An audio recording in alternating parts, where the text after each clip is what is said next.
당신도 와서 얼굴 한번 비춰. 같이 밥 먹고 있어. 남편의 연락은 늘 갑작스러웠다.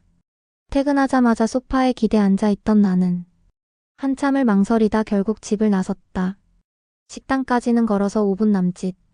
멀지 않은 거리지만 왠지 모르게 발걸음이 무거웠다. 그 식당은 남편이 자주 거래하는 업체들과 종종 회식을 하는 단골집이었다. 가게 문을 열고 안으로 들어서자 서너 명의 남자들이 둥글게 앉아 있었다. 여기 우리 사장님 김상진 이사님이셔. 남편이 내게 눈짓을 하며 소개했다. 그 순간 나는 그 사람과 처음 눈을 마주쳤다. 단정한 셔츠, 흐트러짐 없는 머리, 말이 많지 않은 분위기. 그는 살짝 고개를 끄덕이며 짧게 인사를 건넸다. 안녕하세요. 말씀 많이 들었습니다. 그 말 한마디가 괜히 마음을 건드렸다. 식사는 형식적인 분위기였다. 남편은 옆자리에 앉은 직원들과 계속 대화를 이어갔고 나는 거의 말이 없었다. 하지만 그 와중에도 그 사람의 시선이 가끔 느껴졌다. 그의 눈빛은 정면을 응시하는 듯하면서도 내 움직임을 조용히 따라오는 것 같았다.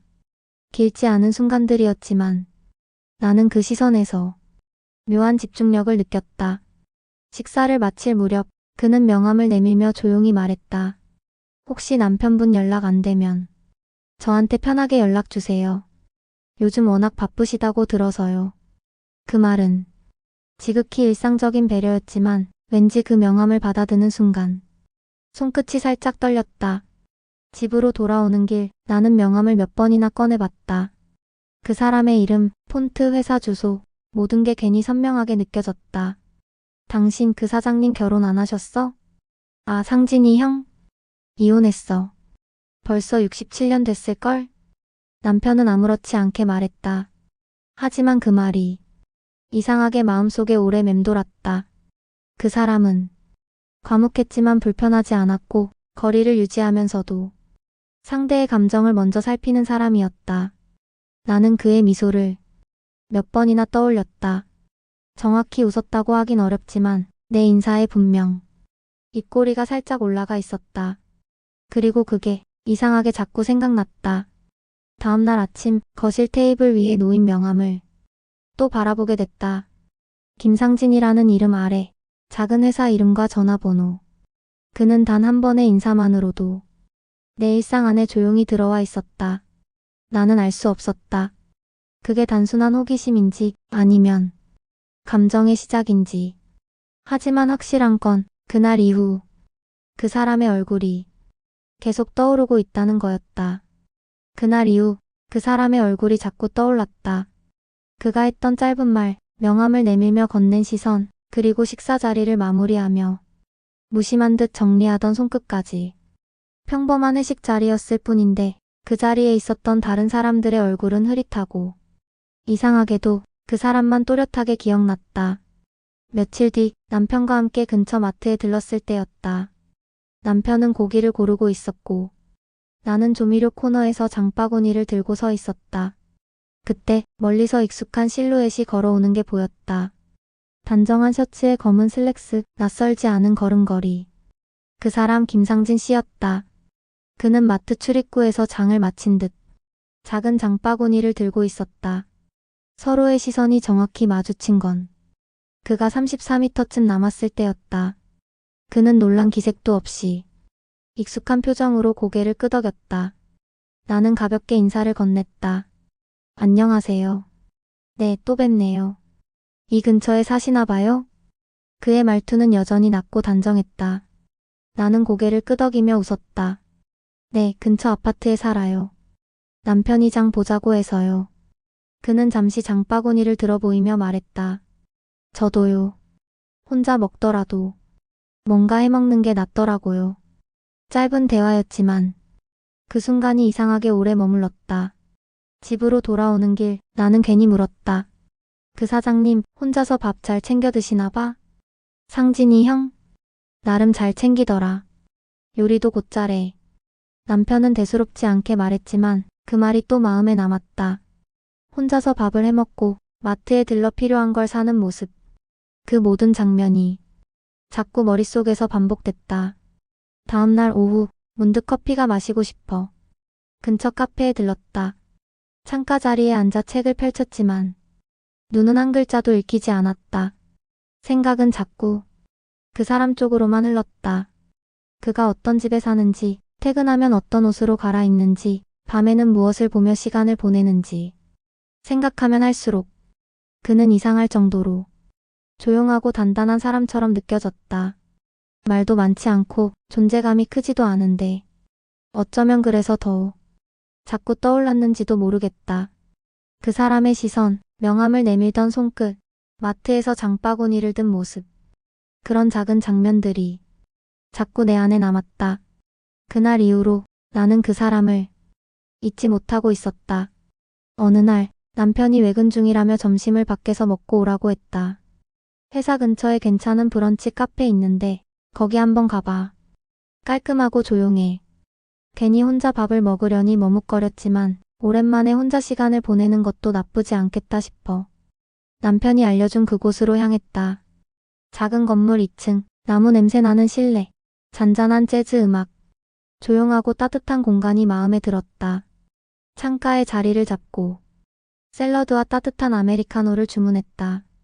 창밖을 바라보며 생각에 잠겨있던 찰나, 문이 열리는 소리가 들렸다. 고개를 돌리지 않았는데도 익숙한 기운이 느껴졌다. 그 특유의 걸음걸이, 문을 닫는 조용한 손끝. 그 사람, 김상진 씨였다. 그는 나를 보자 살짝 미소 지으며 인사했다. 또 뵙네요. 오늘은 혼자세요? 네, 남편이 바빠서요. 그는 주변을 둘러보더니 주문을 마친 후 잠시 내 테이블 쪽을 향해 걸어왔다. 여기 앉아도 될까요? 네, 물론이죠. 그렇게 우리는 처음으로 마주 앉게 됐다. 회사 사람들과도 아닌 남편 없이 단둘이. 대화는 짧고 조용하게 이어졌다. 그는 커피에 설탕을 넣지 않았고 나는 잔을 두 손으로 감싸고 앉아 있었다. 혼자서 카페 잘 안 오시는 것 같은데요. 그의 말에 나는 웃으며 대답했다. 사실 익숙하진 않아요. 그런데 여긴 생각보다 괜찮네요. 그래서 더 기억에 남았나 봐요. 그 말이 무슨 뜻이었는지 나는 물어보지 않았다. 그저 잔을 들고 창밖으로 시선을 돌렸다. 짧은 점심을 마치고 자연스럽게 함께 카페를 나섰다. 1층 현관 앞에서 그는 조용히 말했다. 혹시 불편하셨다면 죄송합니다. 그냥 인연 같아서요. 아니요, 전혀요. 오히려 편했어요. 그는 고개를 끄덕이며 말했다. 다행이네요. 요즘은 말이 편한 사람보다 조용한 사람이 더 귀하니까요. 그 말이 왠지 마음 한쪽을 건드렸다. 그날 저녁 남편이 퇴근하며 물었다. 오늘 카페 어땠어? 좋았어. 혼자 가는 것도 나쁘지 않더라. 그 말 뒤로 나는 김상진 씨의 조용한 말투, 상냥한 눈빛, 무심한 듯 내 잔을 채워주던 손끝을 떠올렸다. 그 사람은 내 일상에 조금씩 스며들고 있었다. 자극적이지도 무례하지도 않게. 그저 묵묵하게 조용히. 문득 그런 생각이 들었다. 그런 사람이 내 마음속에서 자리를 차지하는 건 오히려 더 위험할지도 모른다는 생각. 그날 점심 이후 나는 자꾸 창가 자리에 앉아있는 그의 모습을 떠올렸다. 말은 많지 않았지만 그가 내 말에 고개를 살짝 기울이던 순간, 잔을 천천히 돌리던 손끝, 그리고 조용히 흘리듯 내뱉은 말들이 자꾸만 되새겨졌다. 요즘은 말이 편한 사람보다 조용한 사람이 더 귀하니까요. 그 말 한마디에 왜 그렇게 마음이 흔들렸는지 모르겠다.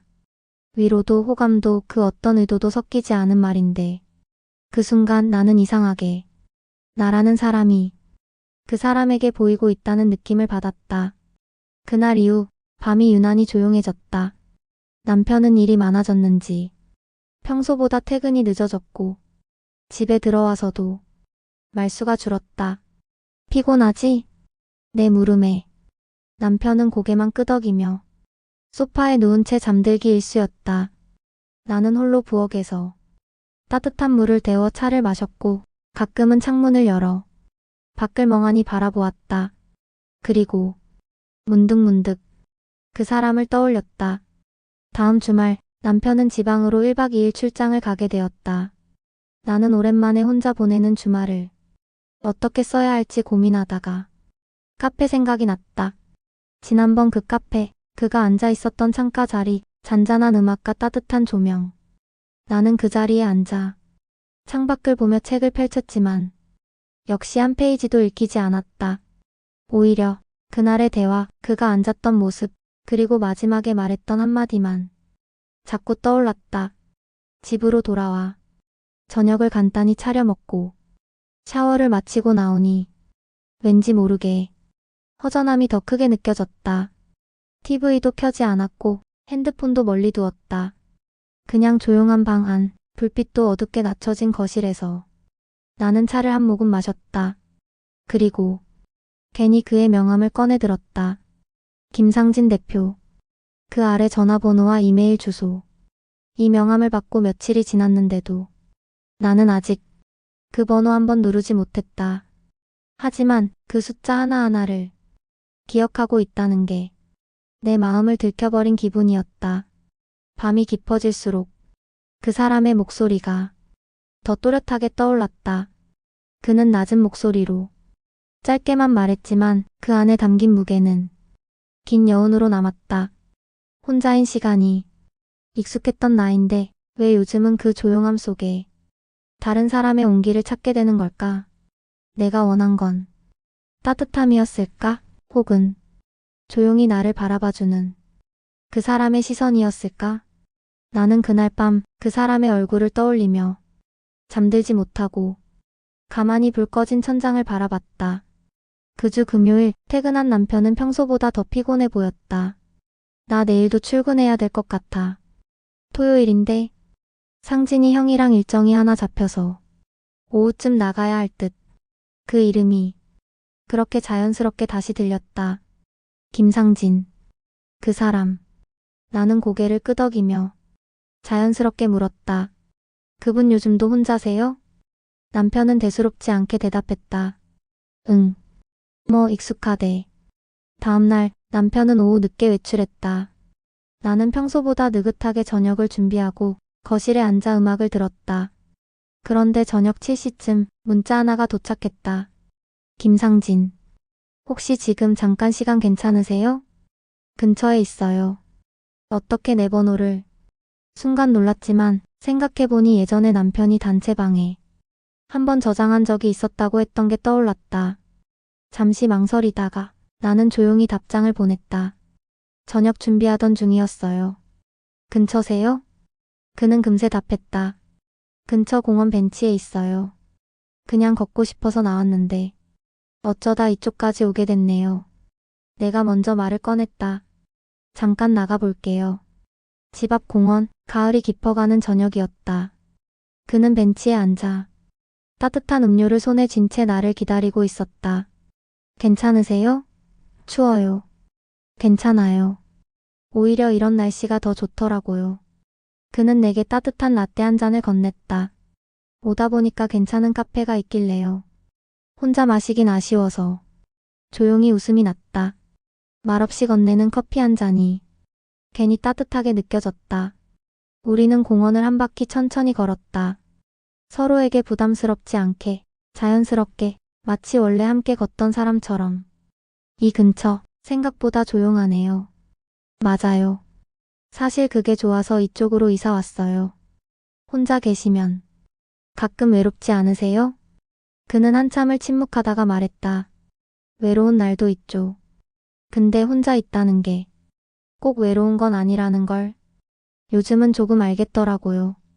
그 말이 괜히 마음에 걸렸다. 나도 모르게 말했다. 혼자 있어도 누군가를 자꾸 생각하게 되는 날들이 있어요. 그는 고개를 돌려 조용히 나를 바라봤다. 그 눈빛에는 말 없는 공감이 담겨 있었다. 산책을 마치고 집 앞 골목에 도착했을 때 우리는 잠시 멈춰섰다. 오늘은 고마웠어요. 걷는 동안 마음이 좀 편해졌어요. 내가 말했다. 그는 가볍게 고개를 끄덕였다. 저도요. 가끔 이렇게 걷는 시간 누군가와 나눌 수 있다는 게 참 다행이네요. 그는 인사 대신 조용히 뒷걸음질 치며 말했다. 그럼 좋은 밤 되세요. 네. 조심히 들어가세요. 나는 그가 골목 끝으로 사라질 때까지 가만히 서서 바라봤다. 그리고 문득 이 사람과 나는 지금 아주 조용히 같은 방향을 걷고 있다는 생각이 들었다. 그날 이후 나는 자주 그 공원을 혼자 산책했다. 혹시라도 또 마주칠까? 그 사람의 흔적을 따라 걷고 싶었는지도 모르겠다. 걷다 보면 그 벤치가 보이고 그 벤치에 앉아있던 그의 표정이 떠올랐다. 따뜻한 라떼, 말없이 건네던 손, 조용히 웃던 눈매. 그리고 어느새 나는 그 사람을 기다리는 사람이 되어 있었다. 일주일쯤 지난 어느 날 그에게 문자가 왔다.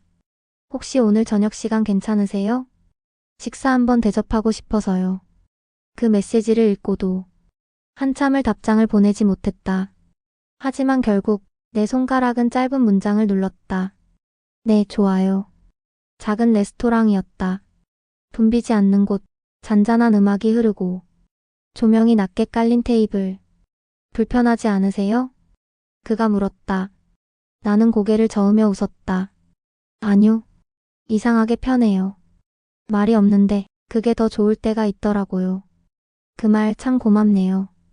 그는 천천히 잔을 들었다. 와인 한 모금이 그의 입술에 닿는 순간 나는 그 사람을 또 한 번 바라보았다. 식사를 마친 뒤 우리는 근처 카페로 자리를 옮겼다. 늦은 시간이라 손님도 거의 없었고 창밖에는 가로등 불빛이 조용히 비치고 있었다. 우리는 마주 앉은 채 잠시 말이 없었다. 그리고 그 정적 속에서 나는 내 안의 혼란을 마주했다. 지금 이 순간이 잘못된 감정인지 아니면 지금껏 느껴보지 못한 처음 같은 마음인 건지 가끔 생각해요. 내가 먼저 입을 열었다. 말하지 않아도 전해지는 마음이 있구나 하고요. 그는 조용히 눈을 내렸다. 그리고 나지막이 말했다. 저도 요즘 그런 마음을 자주 느껴요. 집으로 돌아가는 길 그가 조용히 말했다. 바래다 드릴까? 괜찮아요. 집 가까워요. 하지만 그는 끝까지 걸음을 함께 했다.